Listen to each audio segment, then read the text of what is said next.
Including me. Thank you so much for including me in this conversation. I'm Michelle Miller Adams. I'm a senior researcher at the Upjohn Institute, which is located in Kalamazoo. And I've been doing research on college promise programs for 20 and a half years. I happened to be in Kalamazoo when the Kalamazoo Promise was announced in November 2025. It seemed to fit with my previous work on asset building for low-income individuals and communities. And I wanted to take a look at how tuition-free college contributes to both private and public community assets. So I joined forces with the Upjohn Institute, worked on a book about the origins of the Kalamazoo Promise, and they have been unable to get rid of me for the past 20 years. I also taught at a large regional public university where I really got to see firsthand what rising college costs did to students. We served a lot of first-generation college goers. Yeah, having a seat at that table has really helped. So help me understand this issue. So thank you. I'm going to share my screen and this PowerPoint. I will not be able to see your lovely faces. So if you have questions, I would ask that you shout them out. And let me make my video panel go away. Oh, that didn't work, did it? Oh, there we go. That's what I want to. There we go. Okay, so I am going to talk about place-based scholarships as one path to tuition-free college. Mark is going to focus more on statewide promise programs. When I talk about place-based scholarships, I actually include both local and statewide programs. I'll tell you a little bit more about that. The thing about place-based scholarship programs is there are a lot of them, but they create this kind of patchwork quilt where whether you have a path to tuition-free college or not just depends on kind of randomly where you live, what state, what locality. But I wanted to back off first and talk a little bit, it's a bit of an understatement. There are a lot of ways in which it's a confusing moment for higher ed, and Julia just referred to one of them. But I want to focus on costs. Published tuition prices have actually stopped rising over the past decade. And when you index them for inflation, you actually see that prices for public colleges and universities have fallen for the past 5 years. And that's because aid in many places has outpaced the rate of tuition increases. If you don't believe me, that's okay, because I have data. I wanted to show these two graphs. It's a little complicated. On the left are published tuition and fees. This is from College Board's annual report on tuition and fees, came out last fall. This is a 10-year time series. That top and very steep line is what private colleges cost. The black line is public 4-year in-state tuition. That's the kind of college I taught at. And the bottom line are community colleges. On the right, we do an inflation adjustment. I mean, the only good thing about inflation being high is that real costs don't rise as much. These costs are indexed to 1 in the year 1995, 96, and then you can see that there were these very steep rises until about 2021, and then the real price of all sectors has fallen, although it's still substantially higher than it was. All of that being said, college is still expensive. I mean, even this chart on the right shows you how much more expensive it is than it was 10 years ago. And, 30, 40 years ago, when I went to college, it was much cheaper. It is especially expensive if you are not a community college goer, if you're going to a bachelor's granting institution. And kind of perversely, it's really expensive if you're not poor, because if you're not poor, you are not qualified for some of the need-based aid programs that are the linchpin of these tuition-free college programs. Equally important is that perceptions of college costs remain high. And I think a really important piece here, and a piece where place-based scholarship programs have made a big difference, is that there's a lot of complexity for people who do not have a lot of college knowledge to understand not just what college costs, but also how you get there. And the process, of course, FAFSA is a piece of that, the whole application process, the differences between college and high school are mysterious, right? And it's not an easy process to navigate without a hand to hold. We're also at a political moment where the value of college is really being debated. And that's another headwind that higher ed is facing. But I wanted to throw this poll in here mainly because it came out just a week ago, and I found it really interesting. Most parents still want their children to get college degrees. This was a Lumina Gallup poll that was released on the 21st, about a week ago, and it shows that the top choice for parents saying what they want their kiddos to do after high school is to go to a four-year college. So, we hear a lot about how everyone should go into, vocational career tech training, be a plumber, go into the trades. Great. But yeah, this is what parents want for their kids. And I have a link to the poll here if you want to explore it further. So the approach I'm going to be talking about today is the movement to make college tuition free that has been bubbling along for 20 years, regardless of who's in the White House, at the state and local level. This is a map that shows roughly about half the states that have some form of statewide tuition-free college. Mark's going to talk about the various flavors it comes in. This does not mean that everyone in this college can go to in this state can go to every college tuition-free. Far from that. But in Michigan, for example, where I live, we have a community college guarantee program. If you're willing to attend community college full-time, your tuition and fees will be covered. We also have a program for older adults who do not have college degrees, who can go part-time back to community college tuition free. So that's a good example. Some states have very, very generous programs. In New Mexico, in fact, pretty much everyone in the state can go to any college tuition free. But most of the other states have some limiting aspect on that. But I'm going to let Mark tell you more about that. The advantage of these programs, and I didn't have a good up-to-date map of the local programs, and it's also really hard to map because there are over 200 of them. I'm going to talk a little more about two of them, but there are over 200 of them all around the country. Both local and state programs are notable because they deliver a clear message early on about affordability. If you can say tuition will be free, you don't have to deal with those complexities of how much does it cost and how much aid will I get and how do I fill out the forms. Really simplify access. And as Julie said, this is kind of an upbeat topic. At the local level, these programs tend to be quite nonpartisan. And at the state level, as you can see from this map, they show up in red states, blue states, and purple states.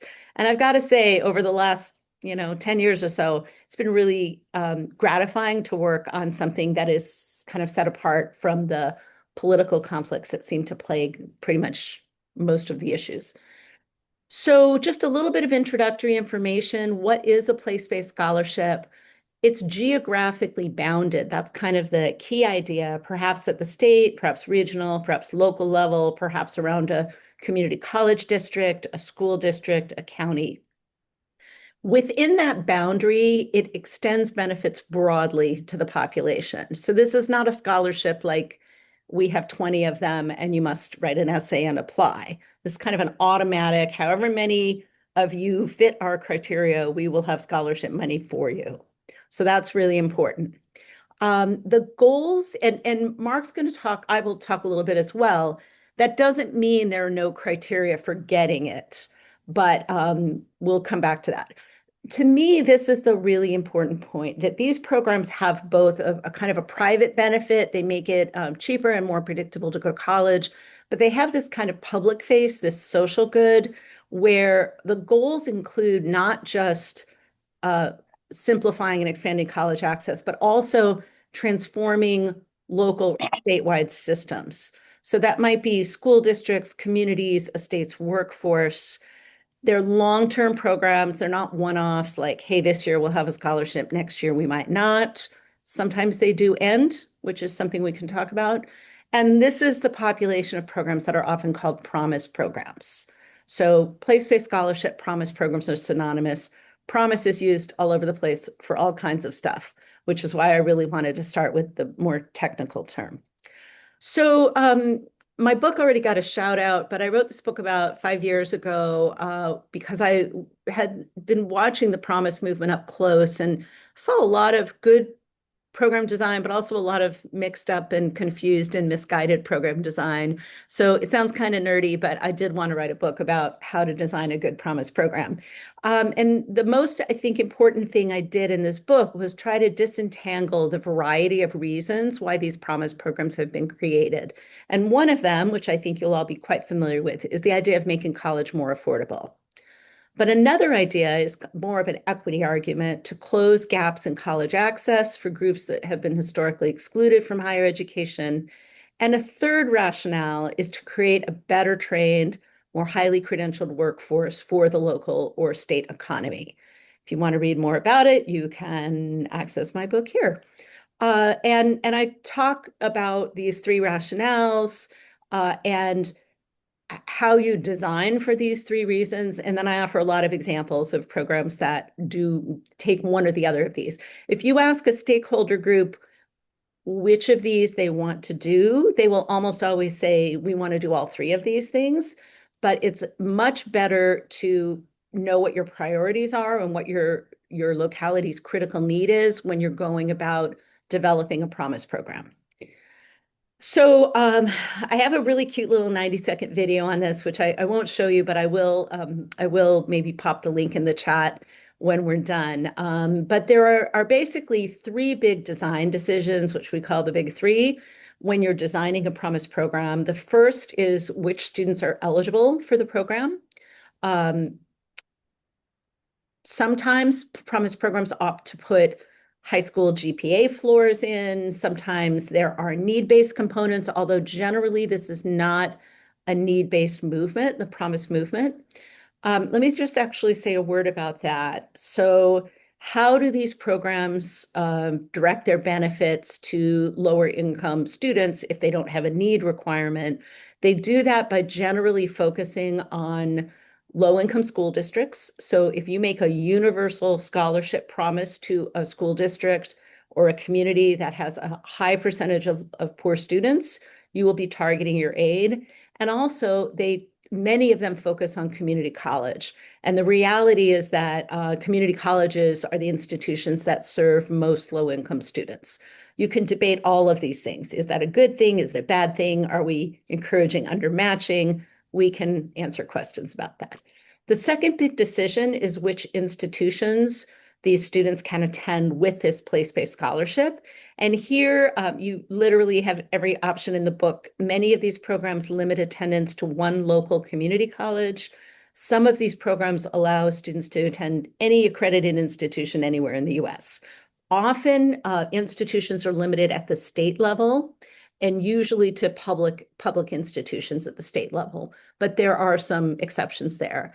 And then the third kind of most complicated piece, but very, very important when you think about how this affects individuals, is how funding is delivered, and particularly that first versus last dollar distinction. And if you're not familiar with that terminology, it's simply that, does this scholarship, this place-based promise grant, come in before other forms of grant aid or after? And of course, the largest form of grant aid is Pell Grants. You can make a low-cost promise a reality by limiting the program to a community college, which is inexpensive, and offering it on a last dollar basis, which means that in practice, most students, many students, and in some cases, most students, it's Pell Grants that are going to be covering their tuition. What that means, however, is that students do not have access to those Pell Grants or don't have access to all of their Pell Grants to help cover the other non-tuition expenses, which in the case of community college can be higher than tuition. But the bottom line of all of this is that the design should match the critical need and create incentives for meeting that need. And I can unpack this in the Q&A if you like. I wanted to just, before I turn things over to Mark, touch on two what are considered successful promise programs. I picked them because I'm personally involved in both of them, but more importantly, they're at the extreme ends of what I had just described. One is a very expensive, very generous program, and the other is a very cheap, not so generous program, but they've both had really important effects. So that to me is interesting. Both the Kalamazoo Promise and the Columbus Promise, which started 16 years apart, so not at the same time, they both serve students in a single urban school district. But that's where the similarities end. In Kalamazoo, students will get a first dollar grant to attend almost any higher ed institution in Michigan. A deal's been cut with private institutions, so the promise is not paying $65,000, $70,000 a year. It has capped that in ways I can explain if you're interested. But this is a first dollar grant. Students can use it anytime after up to 10 years after high school, up to 145 credits or a bachelor's degree, whichever comes first. It's guaranteed to continue in perpetuity. It's funded by anonymous donors. I do not know who they are. We all have some reasonable guesses. We have some billionaires in Kalamazoo. Some of the money is probably coming from them. But this is a very deep-pocketed program for reasons that you can tell. At the other end of the spectrum is the Columbus Promise. Students can only attend one community college, their local community college called Columbus State. It's a last dollar grant, comes in after Pell Grants, can be used for up to 3 years or an associate degree, whichever comes first. And it started as a 3-year pilot and has been extended to another 3 years. Interestingly, the Columbus State was about just actually announced a few weeks ago that it was going to go put a levy on the fall ballot for county voters to extend the Columbus Promise to the entire county, to guarantee beyond the class of 2027 and to discount tuition to anyone in the county by $1,000 a year or semester. Just yesterday, they got some pushback around insufficient consultation with the community. There were some high-profile debates and opponents about this, some philosophical differences, which we can talk about. And they pulled the levy and announced yesterday that they will not be pursuing this levy, at least not this fall. So all we know so far for Columbus Promise, it's guaranteed through next year's graduates. As I said, both of these programs have had some notable impacts. There's a lot of research on both of them. The Upjohn Institute has done a lot of it. We were the evaluators for the Columbus Promise. We have a very, very data heavy, very long report coming out in the next few weeks. You'll be able to find on our website. We've done a ton of research on the Kalamazoo Promise, and we have a very cool visual explainer coming out also in the next few weeks. I may just send those to Julia and let her share them on with you because they're both going to be really nice publications. The Kalamazoo Promise generated strong enrollment growth in the K through 12 school district, boosted the likelihood of college enrollment, boosted college completion, mainly at the BA level, and graduates are much less likely to have finished school with student loan debt. Columbus, even with their very cheap program, doubled the pipeline of students attending college. And most of that growth, all of that growth has come at the community college. That suggests that it's not that students are being pulled away from Ohio State and sent to Columbus State instead. It suggests that these are students who were not going on to higher ed, and now they are. Not surprisingly, these are students who were not particularly well prepared for college. The college has worked hard to do a lot of continuous improvement, new forms of student support. We're seeing over the 3 cohorts we evaluated improvements in credit accumulation, GPA, and completion, but completion rates are very low. And part of the debate in Columbus centered on that, like, why are you sending all these students to college when they're not doing well? Again, we'll save that debate for the Q&A. Last 2 slides here. The key findings from 20 years of research, hard to distill it, but here it is. Simplicity is essential. Being able to explain your Promise program in a sentence or 2 is important. There are some programs out there that honestly, I can't even wade through the FAQ about it. Another important point is that messaging matters, possibly as much as the money. Being able to say to students, oh, college is tuition free, don't worry about the details, can open that pipeline of bringing students onto higher ed really effectively. But once students are there, offering tuition support alone is not enough. When new students enter that post-secondary pathway, new types of support are needed. They're needed in college, but they're also needed at these transition points, the handoff points, the high school to college transition to avoid things like summer melt, and then helping students exit college and move into the workforce. That is not an automatic process. And Promise programs are grappling with all these transitions right now. And really, there's a lot of creativity out there. So for people who care about college access, Can you personally get involved in the Promise movement? Yes, you can. You can find out. We have a database. It's out of date, but we have a new one going up later this summer. You can find out if there are tuition-free college programs in your state or locality. You can advocate for good design of Promise programs. We have this wonderful hub we set up this year with a grant from the Kresge Foundation that's got all kinds of material about, I guess I can take a chance here and see if I can get you to it. Can you see this? Yes? No? No, so No? sad. Okay. All right. We'll look at the link later. I'll go back to my PowerPoint here. Or if you put it in the chat, we could open I'll it put it in ourselves. the chat. You can educate yourself. We have this thing called the Free College Handbook, which is 25 questions and answers about how to design and operate a Promise program. You can work with partners to create a Promise program in your community. We have had individuals launch Promise programs. We have had organizations launch Promise programs. We've had mayors, governors, all kinds of people. And when the political climate changes, not if, but when, you can join advocates to support getting rid of that patchwork quilt nature of things, coming up with a national approach to tuition-free college that builds on what we already know. We know a lot, right?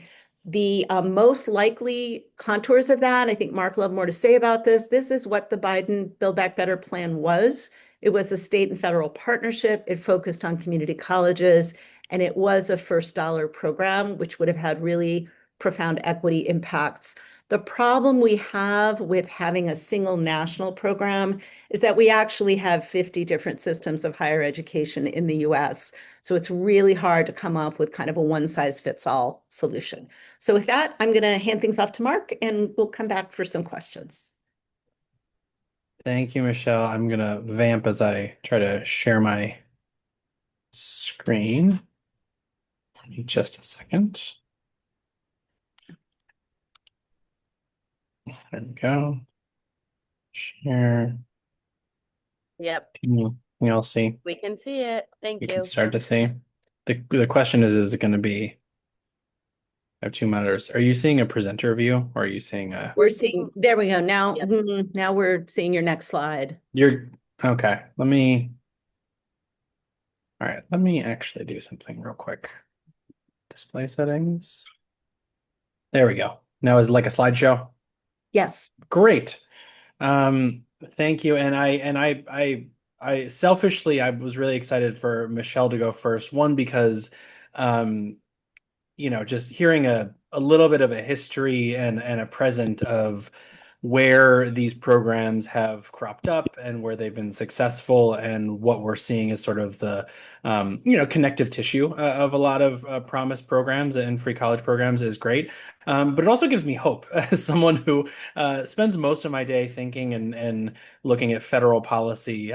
It can be a real slog to think about, and a little bit overwhelming to think about, okay, what and when are we going to have sort of this national moment again, where we think about moving, what we know works and what we know is successful and what we know can have really profound impacts on students at a national level. So it's really nice to see, okay, there's a lot we can do and examine and research and study, and in some cases debate about where states and localities have moved on this. In many cases in sort of non-controversial ways, right? We'll talk a little bit about this and can talk about as these programs have cropped up, right? A lot of them are in areas you might expect to have programs that offer generous subsidies to higher ed students, but also some are not, right? And I think that gives me some hope about both the politics and the policy as it relates to free college. So with that, I guess I should introduce myself. I'm Mark Huelsman. I'm the Director of Policy and Advocacy at the Hope Center for Student Basic Needs, which is housed at Temple University, although I'm in Washington, D.C. myself. We focus a lot on the totality of financial burdens facing students in higher ed. So not just the direct costs, the tuitions and and fees and whatnot, but students' ability to meet their basic needs, non-tuition costs, the things that we know are in many ways drivers of student debt, and drivers of students needing to halt their education altogether or drop out or take on too many work hours or what have you. But we think about this stuff holistically, and they're trying to think about all of the levers, right? Federal, state, public benefit, financial aid that can sort of help students sort of reduce the frankly, unacceptable burden that they face in higher ed. So Michelle actually laid out very well a little bit of the history, I think. But I wanted to go through a little bit of level setting of what is the recent timeline of the free college movement or the college promise movement. So Michelle talked a lot about it, and it has had a front row seat to the Kalamazoo Promise, which as a young green person focused on higher ed policy in like the late 2000s. I'm gonna date myself a little bit. This was something that people looked at sort of mystically, right? They were like, oh my gosh, there's this anonymously funded scholarship for all Kalamazoo students that is basically providing free college. We're starting to see some evidence of its success, but it was this sort of like mystical program, right? And not in some ways not easily replicable, right? It's hard to do sort of billionaire anonymously funded programs, and also not something you would want to say we should hang our hat on from a policy level, right? That we should think about these in terms of public funding. But it was this sort of wonderfully new program. But I think over the next several years, you saw, and a lot of this has to do with organizing. Folks on this call I know have been involved in this.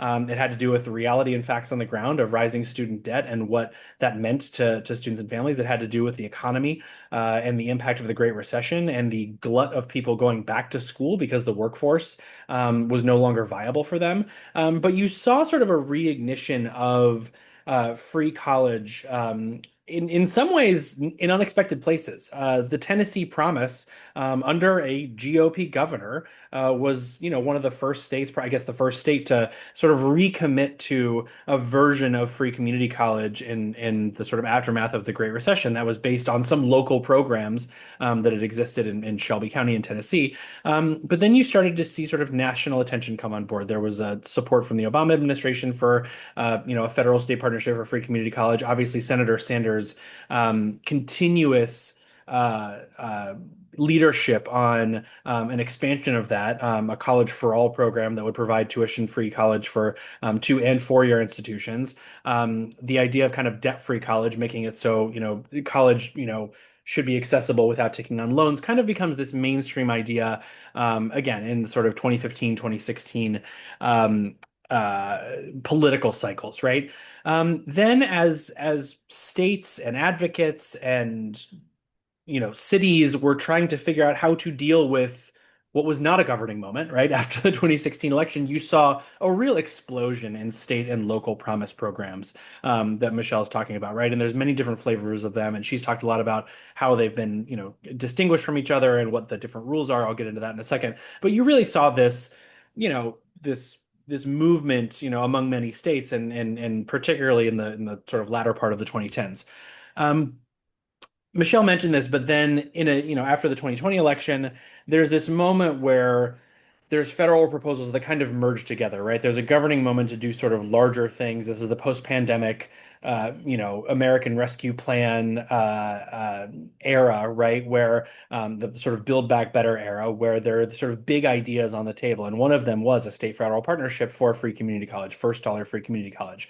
That did not end up passing the Senate, right? That did not end up becoming law. There were good reasons for that. Some of that is because there was, some silent pushback from institutions. Some of it was because states were a little bit worried about how much funding they were going to get as part of state federal partnership. There was some, not tension, but sort of dual attention paid on student debt cancellation at the same time. So I would say some policymakers sort of heads weren't able to walk and chew gum at the same time would be a nice way to put it. But anyway, we had a governing moment. It did not end up getting across the finish line. But there was this sort of massive expansion, temporary, very fleeting expansion of the social safety net during that time, right? We saw increases in unemployment insurance, SNAP benefits, cash benefits to families, right? In terms of stimulus checks. There were really large, and even in higher ed, there were tens of billions of dollars put into higher ed through sort of pandemic relief funding, but there was towards emergency aid for students, sort of no questions asked emergency grants for students. So there there was a moment of recognition that there needed to be, at least temporarily, a very large injection into students' pockets, right? Students were struggling. They were thrust into all kinds of chaos due to the pandemic. And the federal government did step up in some ways, and to some cases to sort of profound success. So I say that to say just because we didn't get free community college, there were some very big things that evidence shows were very, very profound for families and reduced things like child poverty. But of course, they were fleeting, right? Um, and again, we've seen sort of a continuous expansion of state programs as federal support over the past several years has been, sort of dormant to say the least. I'll get into this a little bit, but I think we're about to enter a very new, interesting, in some cases scary era for college affordability and state funding for higher ed. And I think how we organize and how we think about these things and how we think about the protection of good policy, right, is really going to matter as we enter sort of, potentially the 2029 potential governing moment. Who knows what will befall us politically, but this is sort of a little bit of a brief timeline of where we're at. There are too many state free college or promise programs to really highlight in depth. And as Michelle said, if you spend your time sort of going through the FAQ of some of them, you end up coming out a little bit more confused than where you started. But I think just to highlight three programs that in some cases aren't even thought of as promise programs, but I think actually do qualify. I mentioned Tennessee, right? Tennessee started as a last dollar free community college program under GOP state control that ended up expanding to something called Tennessee Reconnect, which is a program for people not just out of high school into the workforce, right? But it's still limited as a sort of a last dollar program for free community college. New Mexico, a few years ago, created on the other end of the spectrum the most comprehensive first dollar tuition free program in the country, right? It's a sort of very few questions asked, 100% tuition covered for 2 and 4 year institutions, as long as you're taking, I believe, at least 6 credits of higher ed. There's not a lot of eligibility requirements. There's a GPA requirement. You have to maintain a 2 or 2.5 GPA, I believe. But overall, it's pretty no questions asked, and by far the most kind of generous across the country. You've also seen states kind of step up through existing state financial aid programs to make them more generous, and I would say very much mimic college promise programs or tuition-free programs. Washington is a good example that kind of expanded their college grant or their state financial aid program. Basically to the point where a middle class family of 4, someone who has someone whose family income is $83,000 or below, is eligible for a grant that equals tuition at Washington public institutions, right? So there's a sliding scale. It sort of drops up and I don't know the exact income limits, but if you're sort of above that, you're eligible for 60%, 50%, 40% of the grant. But it's sort of done through existing state financial aid infrastructure, which I think might have some lessons for the federal level, given that we have this sort of very large federal student aid infrastructure that can ride alongside, but maybe even be improved and enhance free college, right? Um, the thing about these programs, and Michelle alluded to them, and often it has to do with funding, right? Some of it's because, just the limitations on funding, the limitations on the ability to expand revenue at the state and local level, in some cases due to the sort of just what the purpose of the program is. But these programs are not usually universal, right? Michelle said, just because a state has a program doesn't mean every student can go to any college in that state for free, right? Students, often maybe are only eligible if they're attending community college, right? We see that most commonly in state college promise programs. Sometimes there's a full-time attendance requirement, right? You have to attend full-time. If you're attending part-time, you may not be eligible for free college, right? There's often means testing, right? Families earning under $75,000, $100,000 are eligible.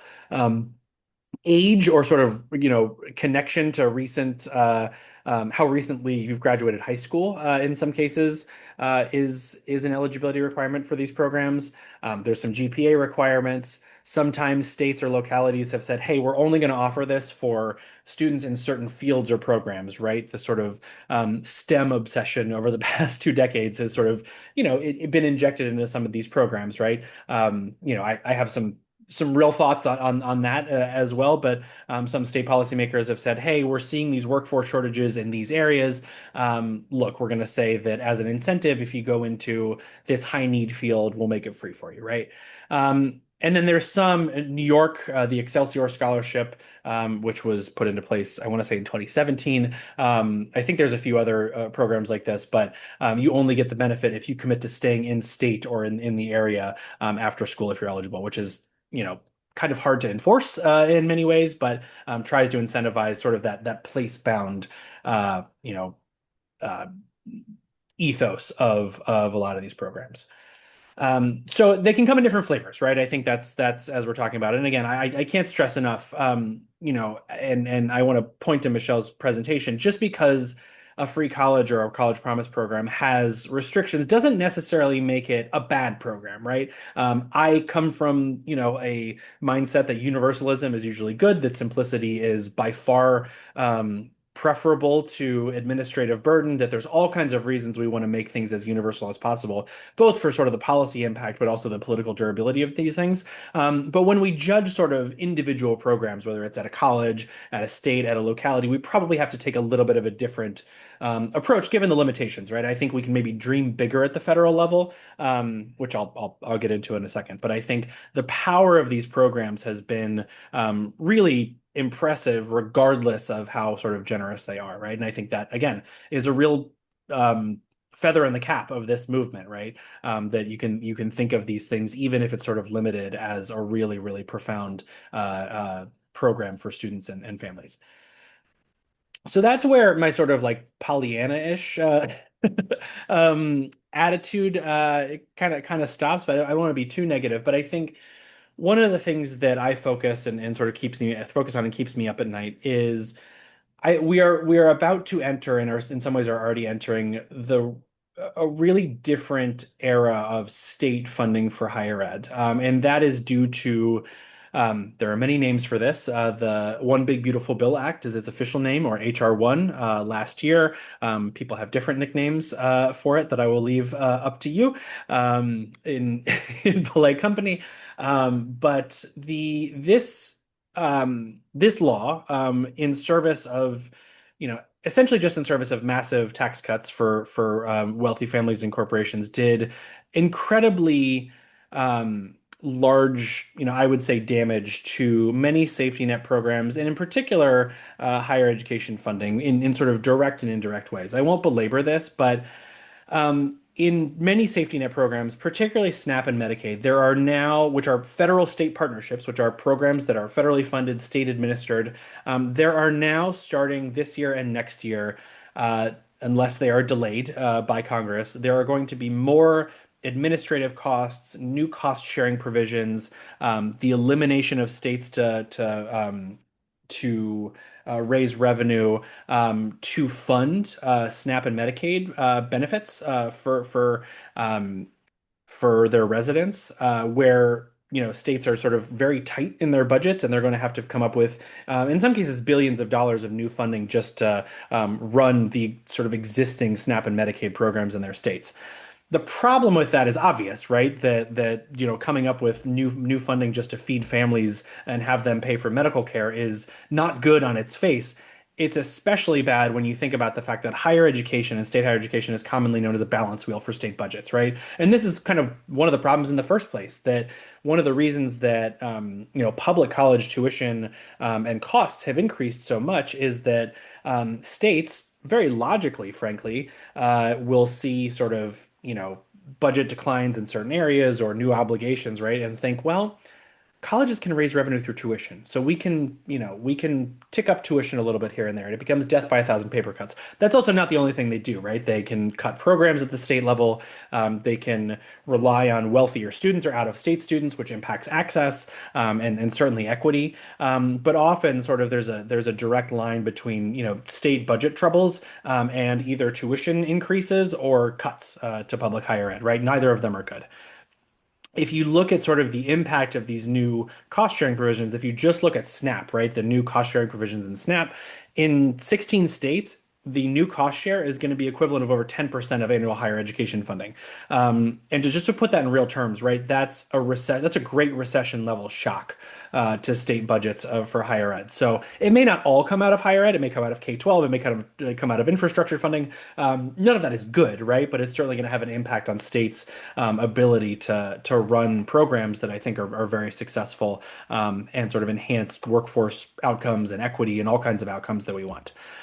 This is also coming at a point where most states are still already funding higher ed at a lower per student level than they were at the beginning of this century, millennium, what have you, right? So it's not like we were operating in very flush times in some cases. There's very big differences across states in how they fund higher ed. But we've seen sort of a continuous pullback at the state level, which has sort of, I think, obvious impacts.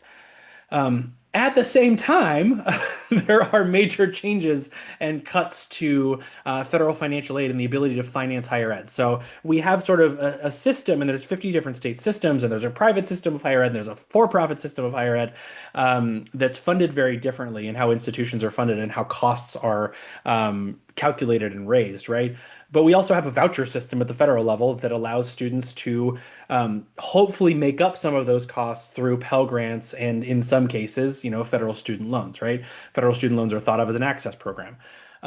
There are now, and I know that many folks on this call know about this. I won't go too deeply into it, but there's been an elimination and new loan caps on certain populations, graduate students, parents of undergraduates. This is going to impact students, obviously, right? There's going to be a push to, pushing students into the private loan market, maybe eliminating access. It's going to also have an impact on institutional finances, right? Public institutions are very complicated creatures, but they also often can cross-subsidize undergraduate programs with graduate programs, right? So any loss of revenue on one level is going to maybe impact their ability to serve undergraduate students. There's also a little, I think, understood provision that I think is going to have a real profound impact. Federal loans are now going to be prorated for students based on their enrollment intensity. So if you're a part-time student now and you're eligible for a student loan, you're eligible for that student loan up to your cost of up to whatever the cost is that you're eligible for. But now it's going to be prorated so that if you're attending half time, you are eligible for half of the student loan. Part-time students don't face half the costs of full-time students. They face the same costs when it comes to non-tuition costs, right? They have the same rent, the same food costs, right? They may have some fewer costs associated with, just their program, but by and large, they don't end up owing a lot less just because they're attending less than full time. So that's a thing that's going to impact sort of need, right? We're going to see more students with more need and sort of a gap in financing. So those are things that I think it's important to when we're doing advocacy or we're doing program design, right? We need to think of where states are really, really crunched, right? That we're not losing the programs that have really made progress in college access and that can serve as models for federal, for whatever comes next federally, right?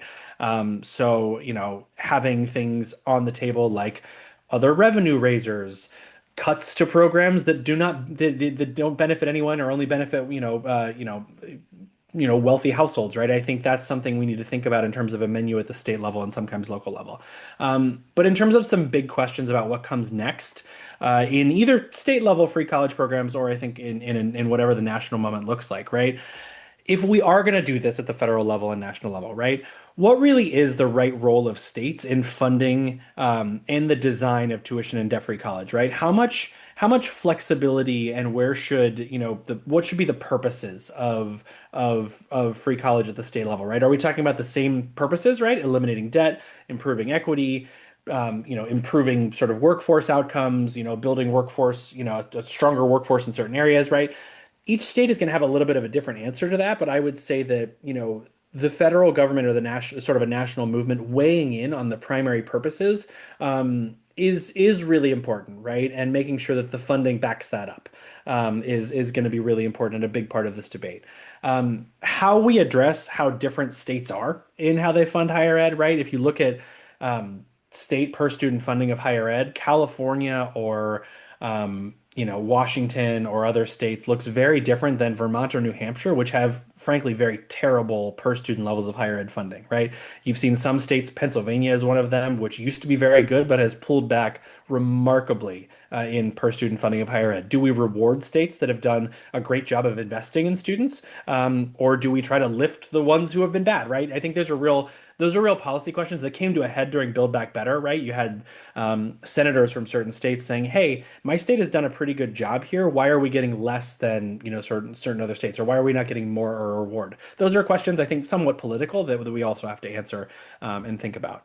And then this is my bread and butter, and I want to talk about a little bit of this in Q&A if we get a chance. But what are the right mechanisms for addressing the sort of 40 or 50 to 80% of costs that are not tuition that students face, right? Do those sit Mm. inside or outside of free college? Do those, are those things that we make common cause with folks who are doing real good safety net advocacy? Do we think about, the Pell Grant as the way to do that, right? Do we think about enhancing access to public benefit programs? Do we think about, there are many ways you could do that, but addressing and eliminating the role that student debt, the outsized role that student debt plays um, in higher education, right, will require us to continue to think about non-tuition costs, right? And I think first dollar free community college or free four-year college is an incredibly profound start to that, right? If you do a first dollar program that takes tuition off the table, allows a low income student or a middle income student to use, a Pell Grant and maybe some other aid so that they can, if not eliminate student debt, make it such a small slice of the pie, we are so much better off than we are now, right? But it's going to be something that we continue to think about, right? Rising rent, rising utility costs, rising food costs, right? All of this is a driver of college unaffordability. And I think it would behoove us to think about that, maybe not entirely in the free college umbrella, but at least be aware of it as it's moving forward. And then finally, what's the role of regulation here? There are regulatory restrictions on the books saying that the federal government cannot regulate a college's tuition, right? The federal government, the Department of Ed, can't set tuition prices for, as it stands in current law. But there are some interesting regulatory tools we could use to regulate how colleges think about their costs of attendance, right? There's a flexibility and an allowance for the Department of Education to regulate or provide guidance on colleges and how they set things like housing costs, right? On all kinds of different components of costs that students face. Those regulatory tools have never been used.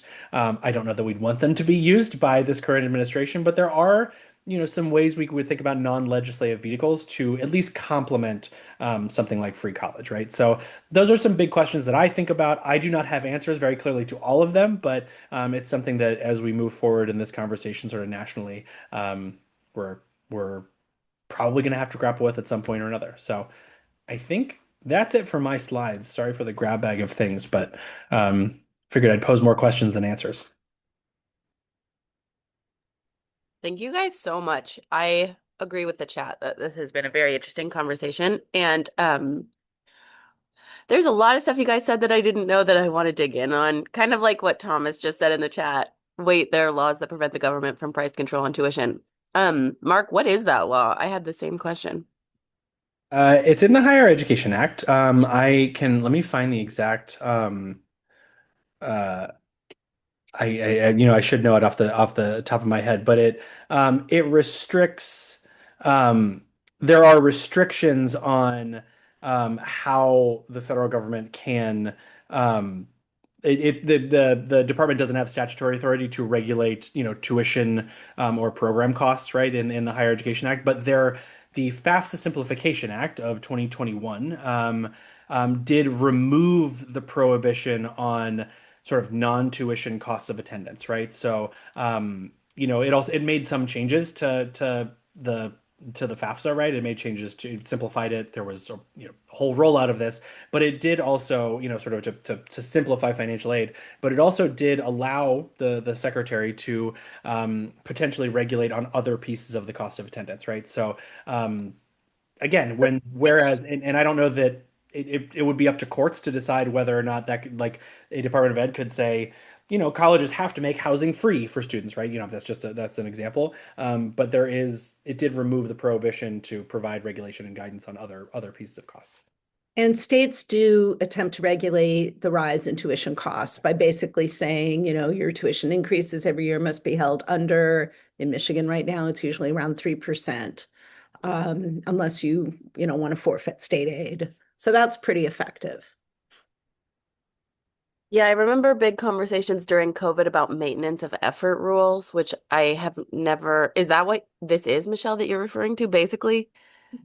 No, that's another Okay, issue. When you start to make place-based scholarships available, you need to be really careful that institutions aren't just using it to displace other scholarships. So usually there are memos of understanding around maintenance of effort. No, states, at least Michigan, I've lived here a long time now, so I'm not sure about other states. They say to their public institutions, you have to keep your annual tuition rate increase below X%. cool. Well, I'm happy to, if you guys want me to, I'm happy to facilitate a Q&A. Also, you guys could just take it yourselves. Anybody have a preference, Mark and Michelle? Happy to respond. And also, someone in the chat suggested let people just chat with each other around issues or questions they have. So we're happy to open it up for any specific questions for either of us or for each other or comments. Somebody did ask the question about what constituencies have pushed these programs over the finish line. I mean, that depends. In states, they have often been governor-led. But as Mark pointed out, that's, blue governors and red governors both. In Michigan, at least, the business community, and in Tennessee as well, and in the redder states, the business community has been really important. They want more skilled workers. They don't particularly want to pay to train them. So these programs have really been embraced by the business community, which is, maybe counterintuitive. That's how Governor Whitmer in Michigan got bipartisan support for her free tuition programs, as she had the Michigan Chamber and the Detroit Chamber on her side. And of course, people who care about equity, who care about disenfranchised groups, advocates, usually higher ed is enthusiastic, although there can be kind of conflicts, like our four-year publics were very unhappy that our two-year institutions got tuition-free college and they didn't. So yeah, Audrey. Yeah, I'll just have to start say I am the product of having gone to I studied in Germany during a time before the master's thing came there, but national system. I mean, apples and oranges in some ways. I shouldn't bring it up, but it existed in my lifetime and I experienced it. So I think it's worth hearing quickly that, no tuition, loans that had no interest on them. It was still tough to get through. And I really appreciate Mark's emphasis on like the beyond the tuition kind of costs is really important. But I guess what was different there to now here, there's many things that are different, but one thing that concerns me is that I studied philosophy and nobody would dare question what the hell I was going to study or say to me, you can only do this if you do this. And I think that even though, probably should have a larger philosophical discussion another time, like what does it mean for us to focus on these these fields that don't have enough workers in them, and to build our promise programs around that, around the idea of the vocational and the work, and especially as we see these program cuts being very focused on, pure sciences like physics and also the humanities. It seems to me like it's really a big problem, but it's hard to get at because it's just so much how our system is. That of course our promise programs were built like this, right? Because our entire higher ed system has been built like this. Well, we have found that field of study requirements, like formal, you only get this scholarship if you study X, Y, and Z, those are relatively rare. But I wouldn't say it's for philosophical reasons, it's for practical reasons. And we're usually pretty able to convince stakeholders not to go that route when you start to talk to them about how much students change their majors, who's going to keep track, are you going to take someone's scholarship away because they failed out of the entry bio class? It's a big administrative burden. It's a big mess. And so I think, students gravitate toward those more high demand sectors because many of them, especially first gen students, lower income students, students attending a community college, they're there to help get a credential, to help get a job. I worry about that philosophical question that colleges have sold themselves for so long on like, come to us and we'll help you get a job. They've sort of let go of the other more important reasons for college, which, you get critical thinking skills and all those other things, civic skills, whatever your major is. So, we should philosophically be supporting college going in general, not go to college, get a job. And, many promise programs do. I'd say most do. Yeah, I think it's, some of the questions, some of it becomes political, right? And I think there was and has been kind of a political expediency to um because it sounds great to say, let's do a program to because students are getting a job, right? But I think the rubber hits the road a little bit when we think about, but the purpose of higher education at building a connect a democracy that's durable, right? And civil society and building sort of the social and other goods that we know higher ed can provide. And I would say that I was a little worried for a while there that I would sort of make that argument, right? But it was sort of you get sort of like eye rolls from everyone, right? But I actually think that's changing a little bit. I think in some cases the deep attacks on higher education that we've seen over the past 2 years, right? Um, and the really sort of like crude and relentless ways that this administration has gone after higher ed has actually crystallized a little bit of an understanding among a lot of people, and I think I would say a majority of people, and I don't have polling in front of me, but I've seen something to this effect, right? Which is that people really do get the sort of idea that college isn't just a vocational thing, right? It can be if it's an important piece of it, but that there's so many other like great benefits we can have from public goods, right? I think that's just sort of and what happens when those things are pulled away. I will also say some of the data on sort of workforce outcomes, employment rates, sort of things like that by major, I think is really jarring, right? I mean, I think you would be shocked, the sort of relentless move to put people in computer science and STEM and things like that, which, is fine as far as it goes. But actually unemployment rates for like English majors and philosophy majors are not bad, like, and actually are better in many cases than some of the other fields that often get touted as sort of high need or like guarantees of success kinds of fields. So the more we can sort of, continue to think that through politically, I think is going to be a part of this. And I will take moderator's privilege, I guess, and say we are doing this whole series has been in collaboration with Higher Education Labor United, which is a wall-to-wall union. I know Tracy's here, so that means, and Tracy is from them. So Tracy, feel free to come off mute if you want to help. But HELU is a wall-to-wall union, which to my understanding means that it includes not just faculty, it also includes like anyone who works at a higher education institution, which is part of the reason I asked the question about what is the involvement of labor in this. Um, and Michelle, I think your brief answer in the chat was basically that higher education labor actually has not been a huge like mover and shaker in the space yet. But I think Tracy and Helu are genuinely trying to change that right now. Mhm. Yeah, just to clarify, we're not a union, we're an organization of unions. So like my union, which is a wall-to-wall union, United Campus Workers of Colorado, is part of HELU. And yeah, it's interesting because I feel like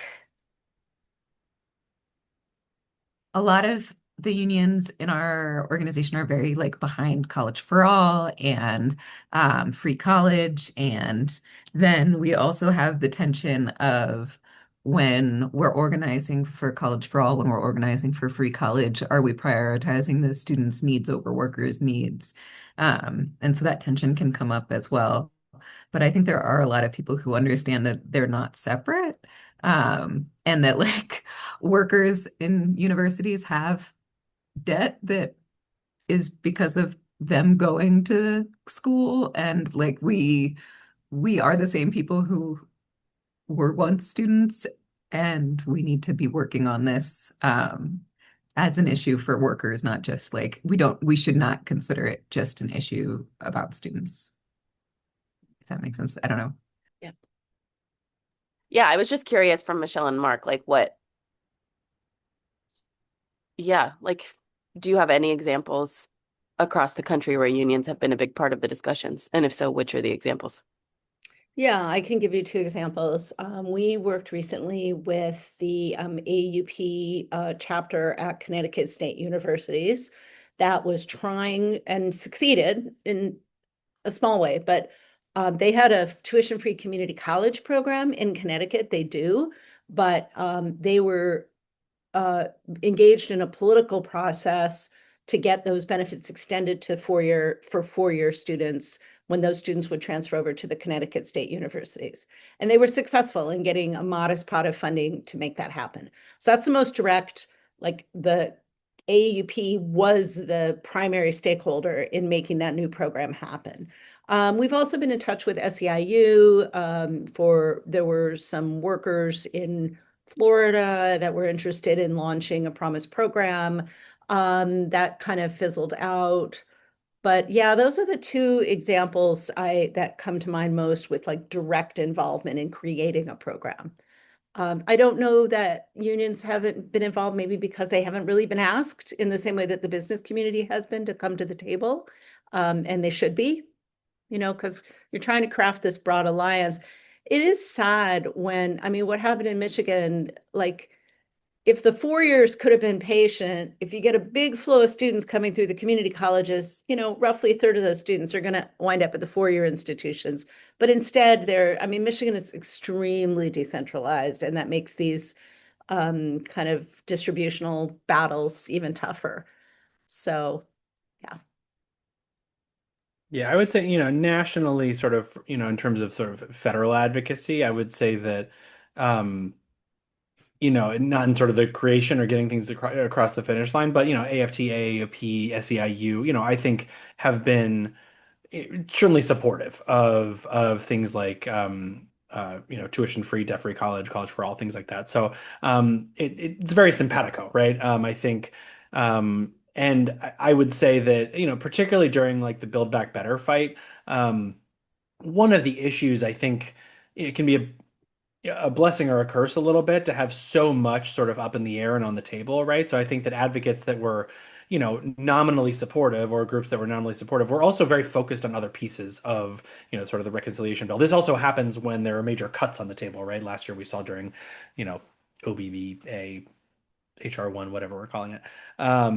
And so I think that, in terms of creating a moment where people can really come together around a really shared, robust campaign on National Free College, I would say that, I have every faith that, many of the sort of national labor organizations are very helpful and good partners in that fight. It sort of just requires a continually require campaign, which is why I love that y'all are doing this, and I love that Hilo is doing this. Yeah, shout out Helu. And I know Helu is legit like devoting a ton of energy to College for All. Tracy, do you want to say any more? And then I'll go to Thomas. Thomas actually, I think, might know more about he's deeply involved in what we're doing, but we are currently working on some like subgroups to look at the current legislation and improve it for workers specifically in a bunch of different ways. But I'll let Thomas speak. Yeah, go ahead, Thomas.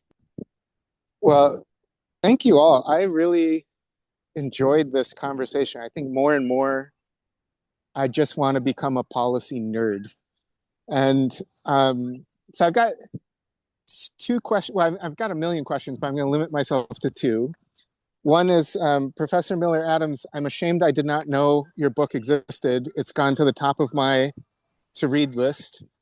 And something that I really wanted is a version of your book that looks at kind of like an international comparison to see how other countries that have successfully, many countries offer some version of like fully funded public education, but they're structured differently. And I feel like there's a lot that I could learn from them if somebody has done an in-depth comparative analysis but I'm not aware of that, and I'm wondering if you are, and then maybe I'll pause and ask a Sure. follow-up. Yeah. I mean, that's easy to answer. And you all should call me Michelle anyway, because since I retired from teaching, I'm not Dr. Miller Adams anymore, sadly, perhaps.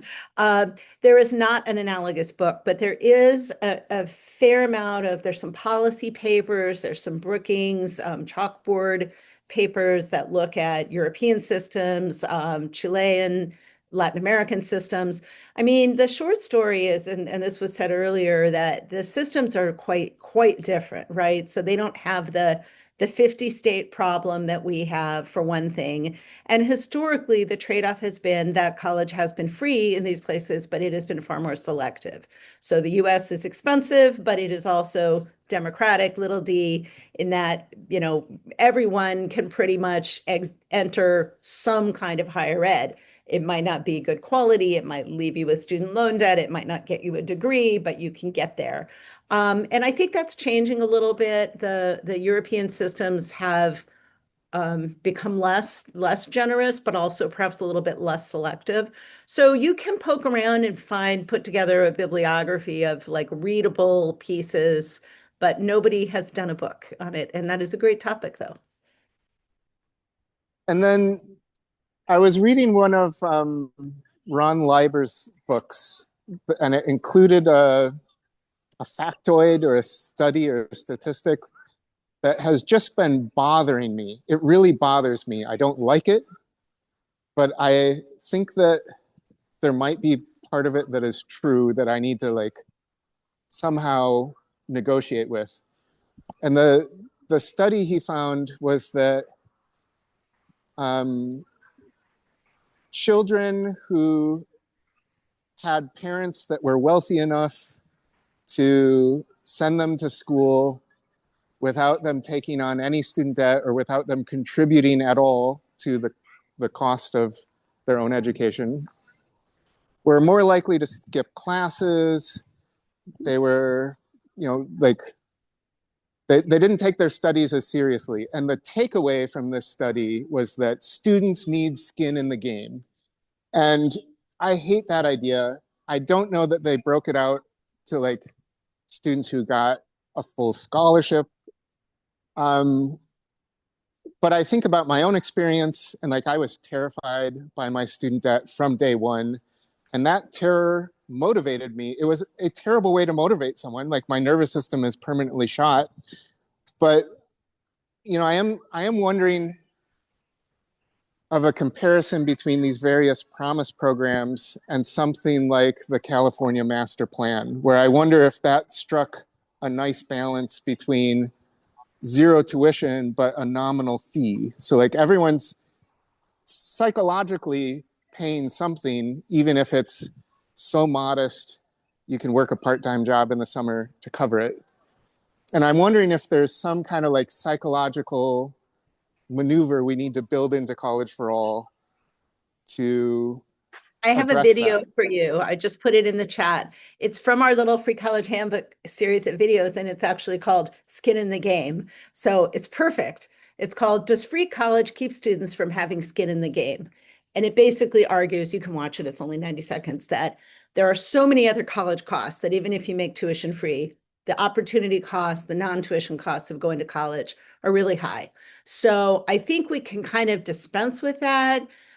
California, though, is very, very interesting.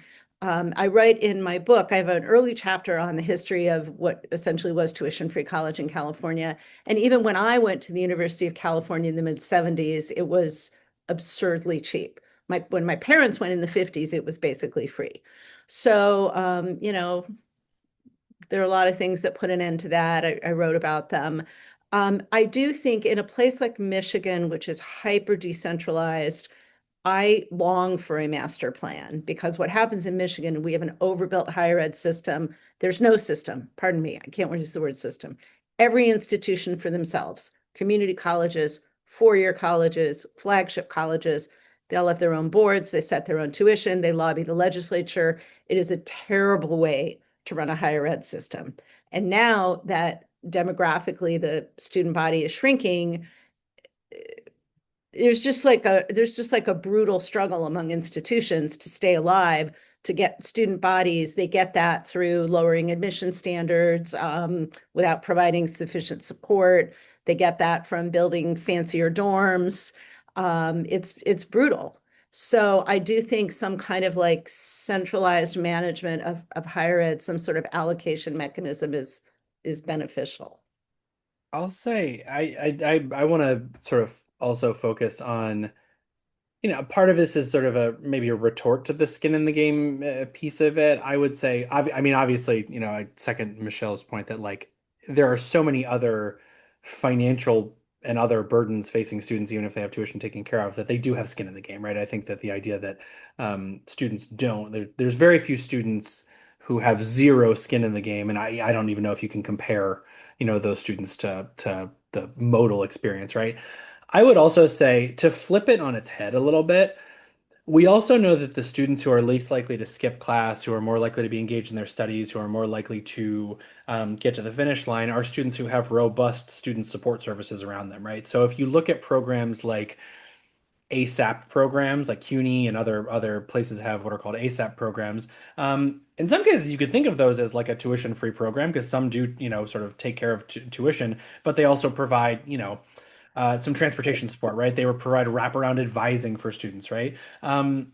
Those students, maybe I guess in some ways you're getting rid of, like obligations or skin in the game because you're providing a whole safety net around them. But those programs have been remarkably successful at getting students to and through the finish line, right? So I would say, I don't know if this is a cop-out answer, but it's just what I genuinely believe. I think we can dream a little bit bigger than saying, look, students need a little bit of like, you know, terror or motivation. You're not saying this, Thomas, I know, but like students need a certain type of motivation to get through when we can also say, look, we should take the risk off of the table for students, and we should also fund the support services necessary to get them through, right?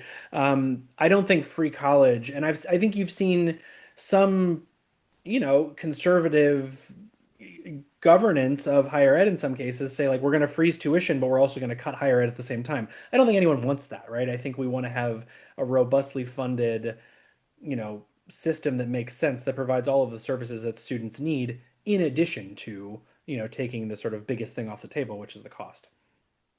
I was kind of rushing through this part at the end of my comments, and I didn't hit it hard enough. It is not enough to make college tuition free. If what you're intending to do is broaden who goes to college and ensure that they'll be successful, you have to be very, very serious about investing in student support. It's not a free good. And so that is a lesson the Promise Movement learned pretty fast.